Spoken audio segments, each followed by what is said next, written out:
Hi friends, Pankaj நலபாகத்தில் இன்றைக்கி ஒரு சூப்பரான ரெசிபி பார்க்க போகிறோம். சேனல் இது வரைக்கும் சப்ஸ்கிரைப் பண்ணாதவங்க மறக்காமல் சப்ஸ்கிரைப் பண்ணிக்கோங்க. பக்கத்தில் இருக்கிற பெல் பட்டனை கிளிக் பண்ணிங்கன்னா நான் போடுற லேட்டஸ்ட் வீடியோவை நீங்கள் மிஸ் பண்ணாமல் பார்க்க முடியும். இந்த ரெசிபி பண்ணுறதுக்கு முருங்கைக்கீரையை நல்லா கழுவி ஒரு தட்டில் போட்டு நல்லா உணங்க வச்சுருக்கேன். 2-3 நாள் ஆகும் இது நல்லா உணங்கணும். நல்லா ட்ரை ஆன பிறகு இதை எடுத்துக்கலாம். இப்போது 2-3 நாள் ஆயிடுச்சு. ஒரு கடாய் ஒன்று எடுத்திருக்கேன். இதில் நம்ம உணர்த்திய முருங்கைக்கீரை இலையை இதில் சேர்த்துக்கலாம். சேர்த்துட்டு கை பொறுக்கிற சூட்டில் இதை நல்லா வறுத்து எடுத்துடலாம். ரொம்பவும் வறுக்க வேண்டாம். தொட்டு பார்க்கும்போது கொஞ்சம் ஹாட்டாக இருந்தால் போதும். இதை வேறு பிளேட்டுக்கு மாற்றிடலாம். இப்போ இதே கடாயிலேயே உளுத்தம்பருப்பு, கடலைப்பருப்பு 2த்தையும் சேர்த்துக்கலாம். அடுப்பை சிம்மில் வச்சுக்கலாம். எப்போவுமே இந்த மாதிரி பருப்பெல்லாம் வறுக்கும்போது நம்ம சிம்மில் வச்சு வறுத்தோம்னா டேஸ்ட் ரொம்பவே நல்லாயிருக்கும். தீயும் செய்யாது. நல்லா கலர் சேஞ்ச் ஆகணும்.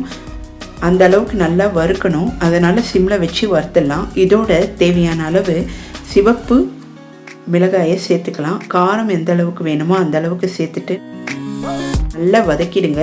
இப்போ நல்லா வறுபட்டுடுச்சு பாருங்கள். கலரும் நல்லா சேஞ்ச் ஆகிருக்கு. இந்த டைமில் இதை வேறு ஒரு பிளேட்டில் மாற்றிடலாம். இப்போ இந்த கடாய் ரொம்பவே ஹாட்டாக இருக்கும். இதில் நம்ம எள்ளு சேர்த்துக்கலாம். வெள்ளை எள், கருப்பு எள் எதுவாக இருந்தாலும் பரவாயில்ல. எள்ளு சேர்த்தோடனே நல்லா படப்படன்னு பொரிய ஆரம்பிக்கும். அப்படி பொரிஞ்சாதான் நமக்கு டேஸ்ட் ரொம்பவே நல்லாயிருக்கும். எள்ளு நல்லா பொரிஞ்ச பிறகு நம்ம இதை தனியாக எடுத்து வச்சிடலாம். இப்போ கடாய் ரொம்பவே ஹாட்டாக இருக்கும். இப்போ நம்ம அடுப்பை ஆஃப் பண்ணிவிட்டு இப்போ எல்லாத்தையும் இதெல்லாம் ஒரு தட்டில் போட்டு நல்லா ஆற விட்டுடலாம். பாருங்கள், முருங்கைக்கீரை கையில் தொட்டவுடனே இது நல்லாவே பொடிய ஆரம்பிச்சிருக்கு. அந்தளவுக்கு நல்லா இது உணர்ந்துருக்கு. இப்போ நம்ம எல்லாத்தையும் தட்டில் போட்டு ஆற விட்டுடலாம். இப்போ இந்த கடாய் ரொம்ப ஹாட்டாக இருக்குது. இதுலேயே நம்ம பெருங்காய கட்டியை ஒரு நிமிஷம் போட்டு வதக்கி எடுத்துடலாம். அப்போ தான் ஈஸியாக நமக்கு மிக்சியில் பொடியாகும். இப்போ எல்லாத்தையும் ஒரு மிக்சி ஜாரில் சேர்த்துட்டு தேவையான அளவு உப்பு சேர்த்துட்டு நல்லா பொடிச்சிடலாம். சூப்பராக நமக்கு முருங்கைக்கீரை பொடி தயாராகிடுச்சு. வீட்டில் சாம்பார் வைக்க, குழம்பு வைக்க டைம் இல்லைன்னா சுட சுட சாதத்தில் போட்டு சாப்பிட்லாம். இட்லிக்கு தொட்டுண்டு சாப்பிட்லாம். நெய் இல்லைன்னா நல்லெண்ணெய் விட்டு சாப்பிட்லாம். ரொம்பவே நல்லாயிருக்கும். இதை நீங்கள் பொடிச்சு வச்சிட்டிங்கன்னா நாள் பட வரும். தண்ணீர் படாமல் பார்த்துக்கணும். ஒரு ஏர்டைட் கண்டெய்னரில் போட்டு பத்திரமா வச்சுடுங்க. ஃப்ரிட்ஜில் வச்சுடுங்க.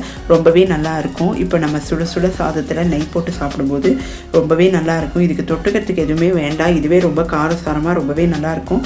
நீங்கள் இந்த ரெசிபியை ட்ரை பண்ணி பாருங்கள். எப்படி வந்ததுன்றதை எனக்கு கமெண்ட்ஸில் சொல்லுங்கள். இதே மாதிரி இன்னொரு ரெசிபியில் உங்களை மீட் பண்ணுறேன். பாய்.